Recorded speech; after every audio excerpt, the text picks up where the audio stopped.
Hello, and welcome to Unseen But Believe the podcast.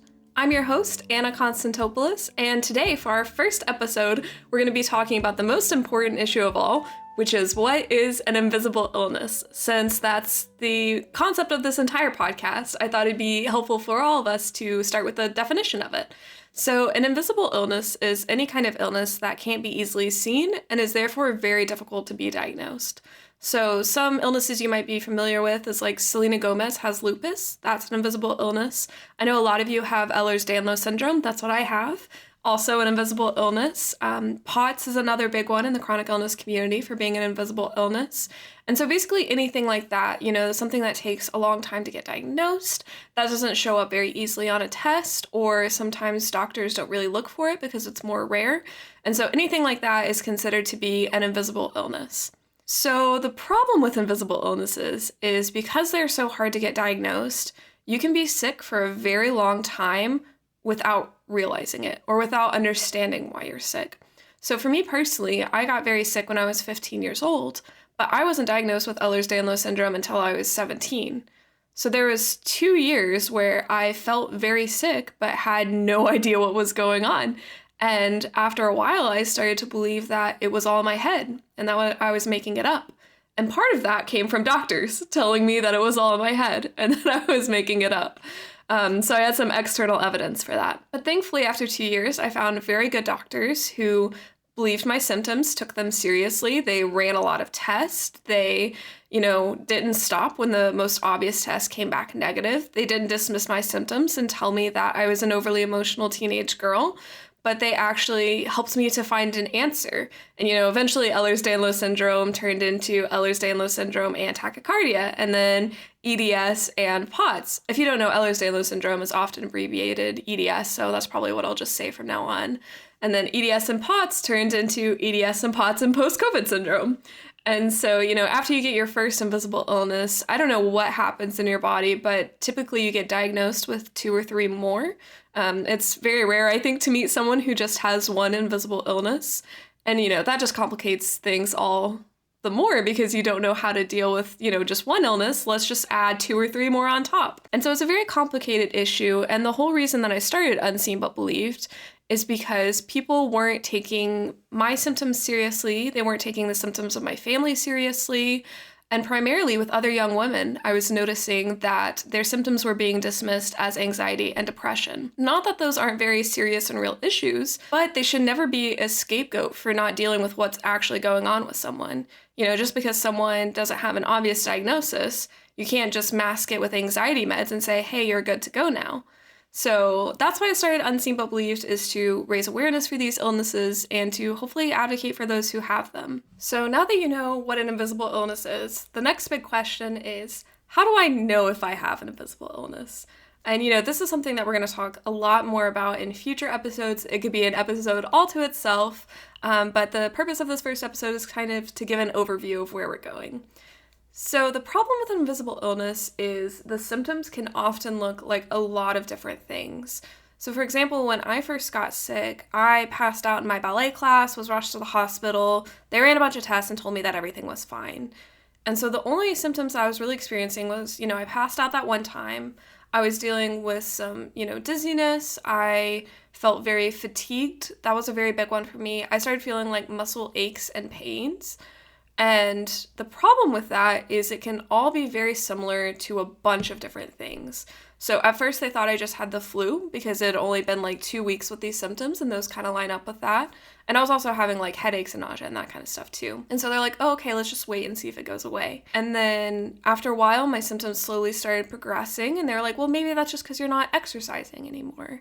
And then we waited a little bit longer, and they're like, oh, well, you're not really doing anything now. Maybe you have depression or anxiety. And so what they thought was starting as depression and anxiety was actually my physical symptoms showing up first. And so they were only looking at the external things. And so the symptoms of an invisible illness can vary greatly depending on what illness you have. But generally, if you have symptoms that have just kind of showed up out of nowhere, even if you have some kind of mental illness and you're having a bunch of symptoms that don't really align with your previous experience of that, that's worth getting checked out. The problem is often if you go to a doctor who's not familiar with invisible illnesses, they might dismiss it. And, it's not their fault. They're trained to look for the most obvious solutions, the easiest solutions, because that's generally what it is. But if the obvious solutions aren't working for you, if the tests that they first run aren't providing you any answers, then you have to keep looking. If you're having symptoms of any kind that are disrupting your daily life, you need to get that taken care of because you can't just not live life anymore. You need to find an answer so you begin to manage it. Now, I don't know if I said this before, but invisible illnesses generally don't have a cure. They're chronic illnesses. They're not going away anytime soon. But you can still learn different ways to manage them, to find ways to manage your symptoms. And again, that varies from illness to illness, and we'll be talking more about specific illnesses in future episodes. But for now, I would say if you're having any symptoms that are disrupting your quality of life, that have shown up, somewhat suddenly, or you can't explain them, or you don't have an answer for them, and they last longer than a couple of weeks, you need to go find an answer. You need to go find a doctor who will take your symptoms seriously, and you need to just keep searching until you find an answer. The bad news is it might not be quick. For me, it was 2 years. For other people, it's been 20 years, but that's generally because they've been dismissed and didn't know to look for diagnoses anymore. So keep the faith, keep searching for an answer. I promise you will find one, and it is worth it to have a diagnosis. It is worth it to understand what it is your body is dealing with, and so that way you can manage it. So say you figured out that you have an invisible illness, you got diagnosed with it, what do you do now? The biggest thing is to first talk to the people around you. Let them know what it is you're going through. I think one of my biggest mistakes when I was younger, when I first got diagnosed, was to try and hide that I was chronically ill, to, try and pretend that I was healthy, to always do my makeup so I always looked healthy. But that just led to me feeling like, oh my gosh, people don't understand, they're being ableist, they don't understand that I'm sick, when in reality, I just wasn't communicating. Again, this could be a whole other episode, and it probably will be, but it is really important to, share with other people, hey, I just got diagnosed with this, or I'm in the process of getting diagnosed. These are the kind of symptoms I am having. So that way, in the future, if you have plans with a friend and your symptoms flare up, then you can explain it to them, oh, this is a part of my illness. They'll already know about that, and they'll completely understand. If they're a good friend, I've never had issues with my friends being upset at me for canceling plans because I was sick, because who would do that? If they're doing that, find some new friends. So communicating with your friends and family, letting them know how they can support you, because they really do want to support you.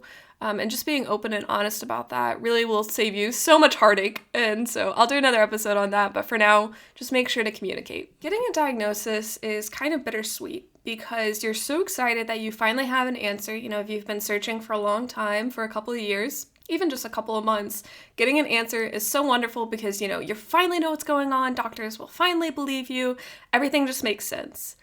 But then also, you've just gotten diagnosed with probably a lifelong illness that isn't really fun, and it can be kind of, honestly, depressing. Nobody wants to be sick for their whole life. It's kind of hard because you're so excited that you've gotten a diagnosis, but you also didn't really want a diagnosis to begin with.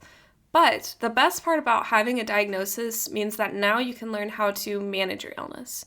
You can learn how to deal with your symptoms because you know what's causing it. So for example, with Ehlers-Danlos syndrome, I have a lot of joint and muscular problems. And so I did a lot of research, and I'll do a later video on how to do your own research with a chronic illness, so that way you can find reputable answers about your illness. But I realized that strength training and working on my nutrition were the best things that I could do for Ehlers-Danlos syndrome. And so those things have not been easy to implement. Those are things that I'm still working on, but they have increased my quality of life with EDS so much more. And so I really encourage you that if you've just gotten diagnosed, or if you've been diagnosed for a while, but you haven't really known where to begin, to start doing your own research. Just Google your illness, see what resources come up. Put it in on Instagram. You'll find a lot of other people that have your illness. That's how I found a lot of my friends on Instagram, is I just typed in EDS, and so many people who were living with EDS, who were learning how to manage it, were sharing their experiences. That's what I'm trying to do with Unseen But Believed. So just Googling it as much as you can, searching it up on TikTok, on Instagram, whatever. There's so many Facebook groups for different illnesses. Finding a community like that and being able to see how other people are managing their symptoms is so incredibly helpful and will save you so much time and energy and stress trying to figure it all out yourself. So don't feel like just because you have an invisible illness, it means like your life is over. There's so many different things you can do to manage your symptoms, to improve your quality of life, and it doesn't have to control your life. And if there's one thing you take away from this episode, I hope it's that.